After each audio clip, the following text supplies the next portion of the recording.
warahmatullahi wabarakatuh.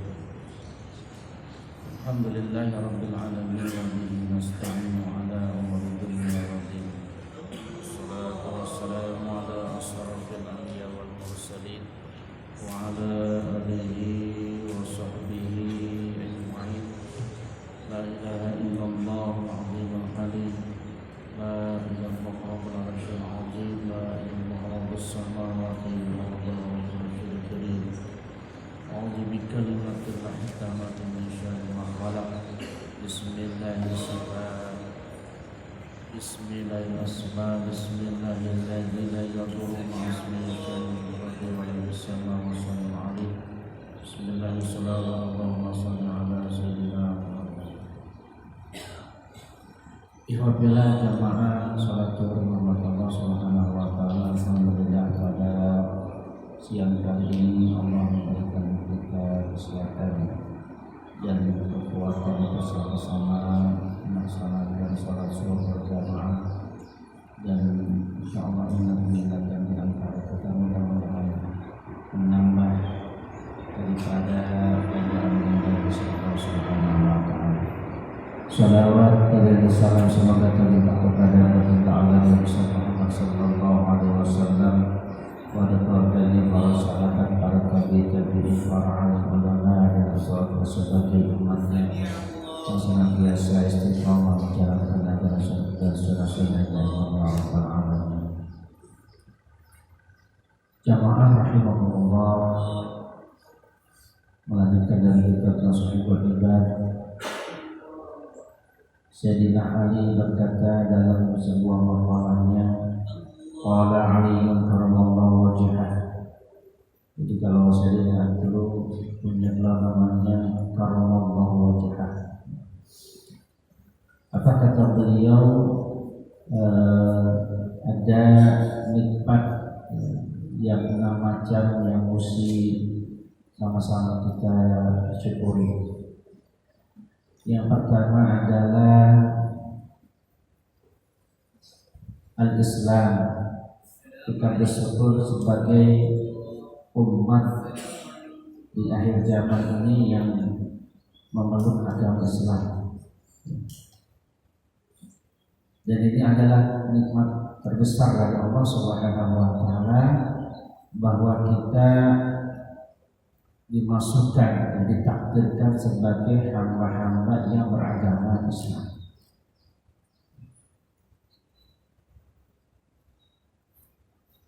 Sehingga dalam Al-Quran surat Al-Maidah ayat 3 Allah menjelaskan al-yawma akmaltu lakum dinakum wa atmamtu 'alaikum ni'mati wa raditu lakum al-Islam dinan. Artinya aku telah cukupkan, telah sempurnakan kepadamu, dan aku telah ridha Islam itu sebagai agama. Maka barang siapa yang terpaksa karena hal-hal yang tidak sesuai dengan syariat itu sangat rugi. Artinya bukan hanya Islam yang mengaku sebagai identitas, tetapi dalam amalnya adalah sebagai seorang yang benar-benar melaksanakan daripada ajaran Islam, mengamalkan ajaran Islam. Ini kata Sayyidina Ali, kenikmatan yang luar biasa dengan negara umat ini, dia memeluk agama Islam. Yang kedua adalah nikmat diturunkannya Al-Quran kepada kaum muslimin. Jadi Al-Quran adalah hudan nas, petunjuk bagi manusia. Tidak ada bacaan Al-Quran yang tidak ada bacaan kitab suci apapun selain Al-Quran. Tidak ada kitab suci manapun yang dihafal oleh berjuta-juta orang kecuali Al-Quran. Tidak ada kitab apapun yang dia cara membacanya itu diatur sedemikian rupa. Kapan dia harus berhenti, kapan dia harus melanjutkan. Diatur sedemikian tata cara membaca Al-Quran. Kemudian nikmat yang ketiga adalah diturunkannya, diutusnya baginda Rasulullah SAW ke muka bumi untuk menjadi penerang bagi kaum muslimin dan seluruh alam, rahmatan lil alamin. Jadi bersyukur kita sebagai umat baginda Rasulullah Sallallahu Alaihi Wasallam. Ini adalah khatamin nabi, penutup segala nabi. Dan dia dalam beberapa riwayat Allah tidak menghendaki menciptakan langit bumi dan seisinya kecuali berkehendak menciptakan baginda Rasulullah Sallallahu Alaihi Wasallam. Jadi keyakinan daripada Ahlussunnah wal Jamaah harus kita pegang orang-orang. Ya. Tentang bagaimana Allah menciptakan seperti dengan Nur Muhammad. Ya. Jadi penciptaan alam semesta itu berasal daripadanya Nur Muhammad. Kemudian apa lagi? Terpeliharanya dari keaiban-keaiban. Ya. Di akhir zaman ini, jadi zaman baginda Rasul itu kan kalau orang berbuat dosa, ya itu tidak Allah langsung buka. Orang meninggalkan sholat, ya tidak dibuka langsung aibnya. Ya. Jadi semuanya ditutupi Allah Subhanahu Wa Taala. Ya. Bahkan boleh jadi seorang suami itu ditutupi aibnya oleh Allah Subhanahu Wa Taala terhadap istrinya. Ya. Kalau Allah buka saja, mending istri bapak sedikit saya dibuka aib suami, ya. Bisa pening istri. Nah, ini Allah tutupin, ya. Tapi harinya daripada aib manusia, ya. Aib daripada umat baginda Rasulullah Sallallahu Alaihi Wasallam. Kemudian apa lagi? Wasitru wal ghina an-nas, kecukupan, ya. Tidak sampai kita mengemis terhadap orang lain. Jadi ini nikmat juga. Kalau Allah memberikan sebuah rezeki kepada kita dan kita merasa cukup dan bersyukur, tidak meminta-minta, itu adalah sebuah kenikmatan yang luar biasa, kenikmatan yang besar menurut Sayyidina Ali karramallahu wajhahu. Makalah berikutnya An Yahya bin Mu'ad Ar-Raji. Mu'ad Ar-Raji berkata, al-ilmu dalilul amal, ilmu itu penunjuk amal. Kemudian wal fahmu wi'aul ilmi, pemahaman adalah wadahnya ilmu. Jadi orang beramal itu harus dengan dasar ilmu. Ya. Kalau dia tidak berpegang pada ilmu, maka tertolak amal. Ya. Contoh yang sederhana, ya. Orang melaksanakan sholat zuhur 4 rakaat itu kan berdasarkan ilmu, berdasarkan apa-apa yang dia dapat atas jerih upaya dia menuntut ilmu. Membuka daripada Al-Quran, Al-Sunnah, dan tentunya ijma'nya ulama. Ya. Makanya orang-orang berpegang itu kalau dalam Al-Quran, ya, itu memerintahkan sholat, tetapi berapa jumlah sholat itu adanya di hadis. Ya. Kemudian syarat sahnya sholat itu tidak ada di hadis, tapi ada di kitab-kitab ulama. Ya, rukun sholat, syarat sholat itu kan di kitab-kitab ulama. Dan ini orang baru belajar, baru masuk Islam, tidak mengerti apa-apa, disuruh dia membuka Al-Quran terjemahan, saya yakin tidak akan dia melaksanakan sholat, tidak bisa melaksanakan sholat. Jadi yang mengajarkannya siapa? Ya tentunya para ulama, para guru-guru, para ustaz. Oh, sholat zuhur itu 4 rakaat, waktunya kapan? Kira-kira setelah matahari tergelincir beberapa derajat bawah, itu kan ilmu. Ya. Jadi segala apapun itu berdasarkan daripada ilmu. Kemudian apa? Wal fahmu wi'aul ilmi. Kepahaman adalah wadahnya daripada ilmu. Ya. Begitu kita sudah mencari ilmu, maka kita upayakan untuk memahami daripada ilmu tersebut. Ya, karena wadahnya daripada ilmu itu adalah kepahaman. Kemudian wal aqlu qailul khair. Akal adalah penuntun kepada kebaikan. Jadi akal itu adalah penuntun daripada kebaikan. Kemudian apa lagi? Wal hawa murkabun di junubi. Ya. Kehendak nafsu adalah transportasi dosa. Orang yang mengubah daripada nafsu itu adalah dia sudah mentransportasi daripada dosa-dosa kepada diri, bermaksiat. Kemudian apa lagi? Wal malu ridaul mutakabbirin. Kemudian wa dunya syukul akhirah. Ya kan? Harta adalah kemegahan orang-orang yang takabur, dan dunia adalah pasarnya akhirat. Jadi kemegahan dunia itu bisa menjadikan orang takabur kalau dia tidak mengingat Allah. Dia lupa terhadap apa yang telah Allah gariskan, bahwa sesungguhnya kenapa seseorang itu diberikan rezeki, diberikan kemudahan itu semata-mata karena kehendak Allah, bukan atas jerih payahnya. Ya. Secara syariat betul, orang yang kerja keras menuntut ilmu S1, S2, S3 akan mendapatkan pekerjaan yang lebih baik. Mungkin ya, kalau dia sebagai pengusaha, dia akan lebih bisa mampu mengelola daripada usahanya.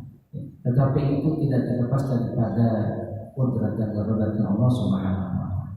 Maka tatkala orang itu bermegah-megah dengan dunianya, maka dia menjadi orang yang takabur kalau dia tidak mengingat Allah Subhanahu wa Ta'ala. Dan dunia adalah pasarnya akhirat. Ya, artinya apa? Ya. Orang-orang yang maksimal memanfaatkan kehidupan dunia, ya, maka itu cerminan ya, dia akan ya, masuk ke dalam jannahnya Allah, ke dalam Allah Subhanahu wa Ta'ala. Dia pandai memanfaatkan kehidupan dunia, ya, maka dia akan mendapat ridha Allah Subhanahu wa Ta'ala. Tetapi sebaliknya, tatkala seseorang itu lalai terhadap kesempatan dalam ibadah di dunia, kesempatan dalam beramal di dunia, maka itu mencerminkan bahwa dia akan celaka nanti di akhirat. Makanya itu pasarnya akhirat. Ya. Jadi ini yang harus kita pahami. Terakhir ketika Rasulullah SAW bersabda, "Man akhadha minad dunya minal hali hasabuhu Allah, wa man akhadha minad dunya minal harami ajaballah." Barang siapa yang mengambil keduniaan yang halal, maka Allah akan menghisabnya. Dan barang siapa yang mengambil keduniaan yang haram, maka Allah akan menyiksa. Ya. Juga bagi Rasulullah SAW juga dalam hadis lain mengatakan, wahai sekalian manusia, ketahuilah olehmu bahwa dunia ini adalah tempat yang terjal, bukan tempat yang rata.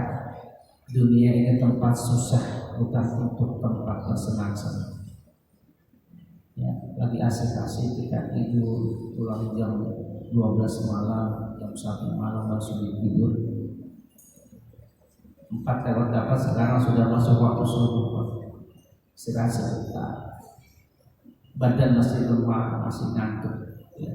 Tetapi karena keimanan di dalam dada, ya, maka kita berwudu berangkat ke masjid, ke musola untuk sholat berjamaah. Ya. Kalau di bulan Ramadan mestinya kita pagi-pagi sudah sarapan, ya, dengan berbagai hidangan, dengan kopi, dengan susu. Bahkan setelah itu merokok-rokok. Begitu Ramadan Allah melarang, sejak terbit fajar kamu tidak boleh melakukan, ya, hal-hal yang bisa membatalkan puasa, makan, minum, dan seterusnya. Itu kan sesuatu yang sangat terjadi, ya. Ya. Yang tadinya badan itu tidak mengenakan, tapi dipaksa untuk bisa beribadah kepada Allah Subhanahu wa Ta'ala. Ya, terkadang ujian-ujian bid'ah terhadap kehidupan kita bertubi-tubi. Kita sudah baik, tetap aja bid'ah itu datang kepada kita. Ya, lalu apakah kita akan membalas itu? Tentunya bagi orang-orang yang memahami daripada, ya, agama ini, ya, maka dia tetap dalam kelapangan. Dia berusaha untuk tidak membalas kepada orang yang menyakiti, bahkan dia mendoakan. Ini kan sesuatu yang terjal, sesuatu yang sulit. Maka barang siapa yang mengetahui keadaan dunia yang sebenarnya, dia tidak akan bergembira dengan keindahan, kesuburan. Dia tidak akan bersedih karena ditimpa musibah. Ingatlah sesungguhnya Allah telah menciptakan dunia ini tempat ujian, sedangkan di akhirat adalah surga. Akhirat adalah negeri tempat orang-orang yang memiliki nasib yang baik. Maka Allah menjadikan bencana dunia sebagai pahala di akhirat. Ya. Bencana alam dan sebagainya. Dia peristiwa kayak Palestina bukan sebuah bencana dari Allah Subhanahu wa Ta'ala. Ya. Bagi orang-orang yang sabar, ya, dia akan menemukan daripada bencana di akhirat. Allah menjadikan pahala akhirat sebagian dari bencana dunia, ya, sebagai penggantinya. Ya, bila dia sabar maka tentunya Allah akan memberi, ya, pahala-pahala, dan apabila dia tidak sabar akan musibah, dia akan disiksa oleh Allah. Ya. Makanya tatkala sakit itu kan sangat berat, ya. Sakitnya luar biasa, kita kadang itu mengeluh, ya, mengeluh, ya, seolah-olah tidak terima dengan takdir dari Allah Subhanahu wa Ta'ala. Tetapi kalau dia sabar, maka dosa-dosa dia akan berguguran dan Allah akan memberikan jaminan di akhirat. Oleh karena itu berhati-hatilah menikmati manisnya dunia, karena sering putus jatuh berkata dunia ini yang cepat, karena akan memperoleh penyesalan di akhirat. Berhati-hati dengan manisnya dunia, banyaknya harta, banyaknya anak-anak, ya, kita melalaikan kita terhadap perintah Allah Subhanahu wa Ta'ala. Dan janganlah kamu terlalu cepat, ya, meramaikan dunia yang telah Allah tetapkan akan lenyap. Dan jangan pula kamu selalu bergantung kepadanya, maksudnya kamu kepada dunia. Ya. Terkadang orang itu menggantungkan sesuatu itu dengan dunia, ya kan? Besok di mana, minggu depan di mana, gitu kan? Padahal Allah itu Maha Kaya dan seterusnya. Sementara Allah menghendaki kamu untuk menjauhinya, maksudnya tidak hubur dunia, bukan tidak merekanya, maksudnya tidak menanamkan dunia itu di dalam hati. Syekh Abu Hasan As-Sajili itu orang kaya dan dia suci tetapi kaya, ya, sehingga ditanya, wah ini Syekh kok kamu luar biasa, ya, seorang yang terkenal tokoh agama, tetapi kamu punya banyak harta. Kata Syekh, aku tidak menempatkan semua itu dalam hati. Boleh kaya boleh, tapi jangan tempatkan kekayaan itu dalam hati. Anggap saja itu titik, kayak orang nitip motor dan mobil itu tempat, ya. Maka hidup akan menjadi enak, ya, akan lapang. Ya. Orang-orang yang dibiarkan Allah karena Allah membenci, ya.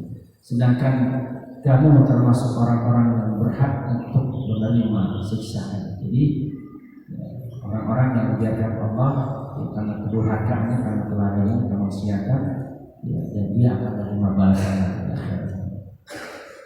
Itu saja mungkin yang bisa saya sampaikan, mudah-mudahan selalu orang-orang yang